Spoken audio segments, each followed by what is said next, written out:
周一長談所有時事話題，我哋下半段翻嚟繼續同我哋嘅國防部長去傾下我哋2017年我哋嘅展望。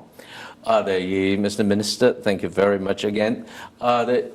You talk about our international role that is part of the defense policy review.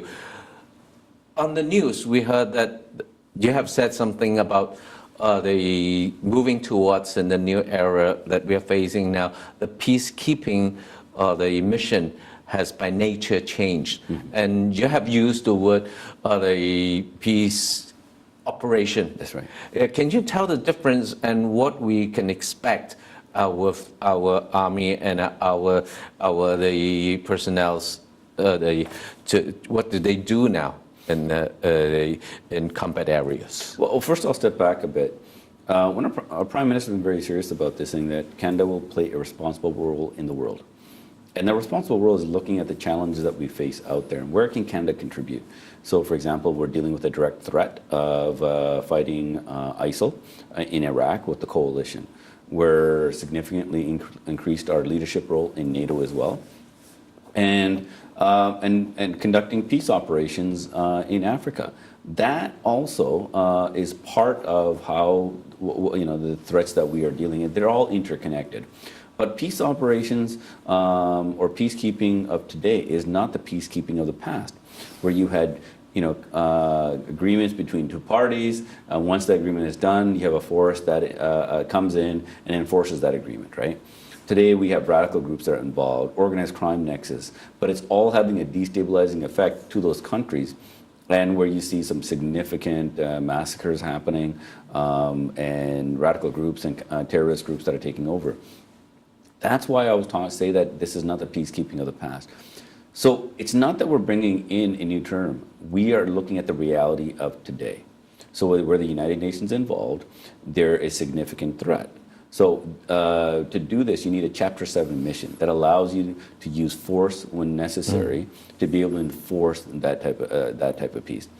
So we need to be able to understand the challenges of it, and so the decisions that we have made as a nation, we have made sure that the mission has a very robust mandate, a Chapter 7 mandate, and we have rules of engagement for our troops that allows them not only defend themselves, but for the protection of civilians as well. That's very critical. And we're bringing in new innovative ways on how to improve the United Nations troop contributing nations, where we are going to be looking at training the troop contributing nations and then working alongside them to make them better, because that is a great metric for us to be able to judge ourselves on.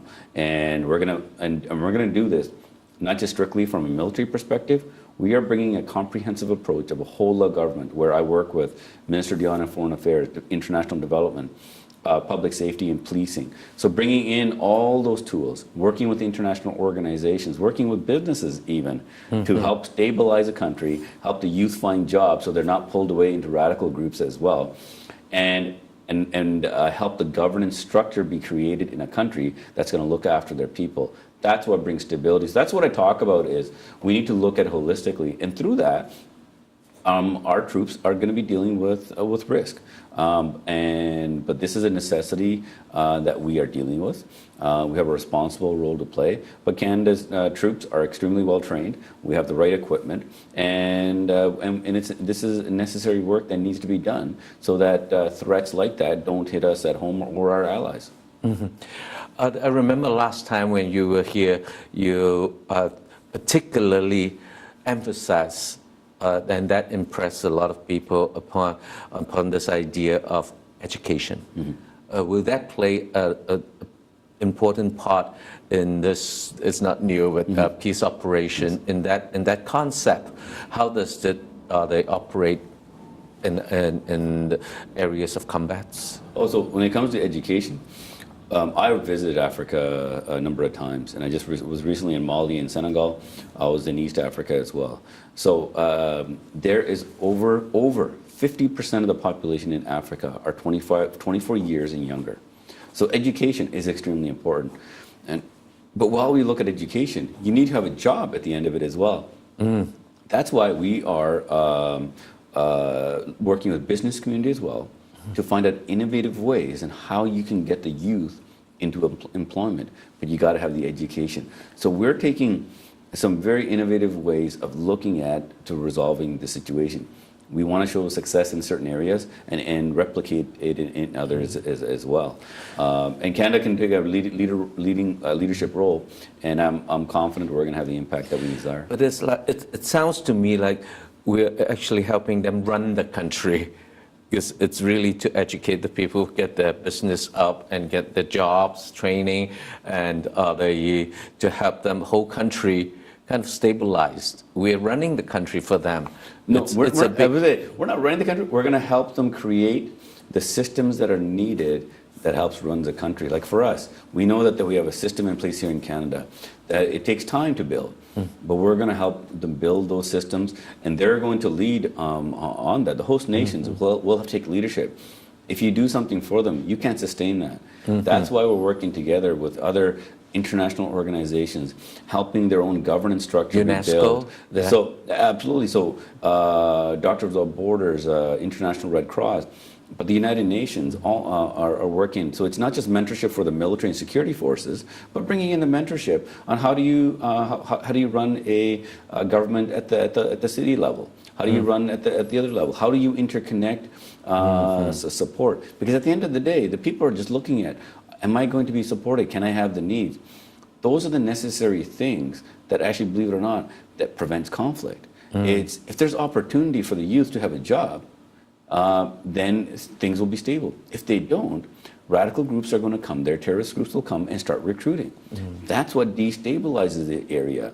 And so helping build their government structure is critically important to the overall success. That's why you use the new term peace operation and not just keeping the peace. We need a comprehensive approach. Thank you. Well, earlier you mentioned about something that we would all like to hear is that our army is one of the best, well-trained, well-kept. But recently you have also paid a lot of attention to our recruitment. Right now, I've read some of the consultation reports from during the process of this policy review, is that they comment that our military recruitment is kind of out of date. What new ideas? And one of the things that we would like to see, or we hope to see, is how our military personnel can reflect our population. Because we do have many new immigrants. Of course, you are a very good representative of how our multicultural community is. But do we have any plans of actively recruiting more of our military force from the ethnic community to reflect our multicultural nature? I want to make it very clear. Please tell your viewers that you can tell our viewers directly. Please join. The Canadian Armed Forces is going to be an employer of choice. We're going to invest drastically in the Canadian Armed Forces in terms of recruitment. The Conservative government, they talked a big game about investing in defense, but they actually cut so many resources, hence the reason why we couldn't recruit, then we couldn't train or keep them in there. So we are investing heavily into our people, into the future. We're investing heavily in technology and innovation as well. So there's going to be so many opportunities that not only we want to make it a career of choice, but those who want to join and gain experience and move on, there's also opportunity. So the diversity is going to be very critical for the Canadian Armed Forces. And anybody who joins in this are going to have significant opportunity. Because one thing I can assure you is we are going to break down any barriers, any perceived barriers even, to making sure that we have the environment for our diverse community, and especially women who want to join. And I'd love to be able to see the Canadian Armed Forces reflect the population that we serve. Imagine when we travel and having a Canadian uniform on, what it represents. Imagine when I get to travel now to do this, right? And the pride that someone can feel of being Canadian, and being of a different ethnic community. I'm very proud of that I was born in India, but I'm extremely proud to be Canadian. So rest assured that we're going to be investing heavily into that, and our defense policy review is going to have very innovative strategy to attract, but we need to have people in there. So please tell your viewers to take this opportunity. And the same issue, you can also rest assured that if you look at the cadets, because in a lot of celebrations, the Army or the Navy, even the Air Force cadets, there are many minority or multicultural kids that is marching along. But when we look at when they graduate to the Army, it seems that there was a gap. Because right now the Army does not reflect, and I don't know where they went, all the cadets kids. So is there any plan to kind of link them together so that we can see more the minority, the multicultural, the population join the Army? Yes, we need to, our cadets right now are doing a wonderful job of reflecting the community. And part of it also is to making sure that the military, we kind of break down some of the blinds of what people think the military is about. That it's too hard. It's only hard as how much you make it, right? But just like cadets, it's not easy. And when you join, you're already taking on a leadership role. Same thing with the military as well when they make that choice. We also need to educate the parents as well, that the military provides a tremendous opportunity. Whether you want to be a doctor, a lawyer, engineer, you want to get into space, we are investing heavily into space technology. In fact, we're next to the US, we are the leaders in space technology. We're investing in cyber technology. We're going to investing in new technology in UAVs. We're going to be at the cutting edge in so many different ways. And while at the same time, you get the opportunity to serve your country. And so we need to explain this to parents as well. Tremendous benefits, and I'm going to be making sure that, as the Chief of Defense Staff, making sure that our troops are going to be well looked after while they serve as well. So it's not, when you join the military force, doesn't mean that you stop your education. Actually, it's an enhancement and continuation of advanced education. Is it fair to say that? When you finish your degree and you get and join, your education is just beginning. I'll give you an example. I was still in the military just before I got into politics. I had just finished at Toronto Staff College a master's level course, just literally about 3 years ago I finished. So when you get promoted, you have to go on an education course as well, in addition to demonstrating your performance. So it's not just you just perform. You got to take a lot of courses. There's professional development, second language as well. You get to travel to international portions of the world. You get into technology that is so sensitive, and you're given the trust to hold the sensitive technology and work on this at the cutting edge level. So there's tremendous opportunity that's there for our younger population, but we need to make sure that they know what it's about, and change the image. The military is not just about putting troops on the ground and defending or fighting.